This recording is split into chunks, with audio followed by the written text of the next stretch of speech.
If you're encountering the Cloud Save Error 2025 in Valorant, follow these steps to troubleshoot and enable cloud saving. This guide will help you resolve the issue effectively. Step 1. Check server status. Visit the official Riot Games server status page to ensure that the servers are up and running.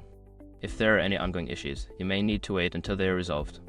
Step 2. Restart your game. Close Valorant completely and restart it. Sometimes, simply restarting the game can fix temporary glitches, including cloud save errors. Step 3. Update your game. Make sure that Valorant is updated to the latest version. Launch the Riot client and check for any available updates.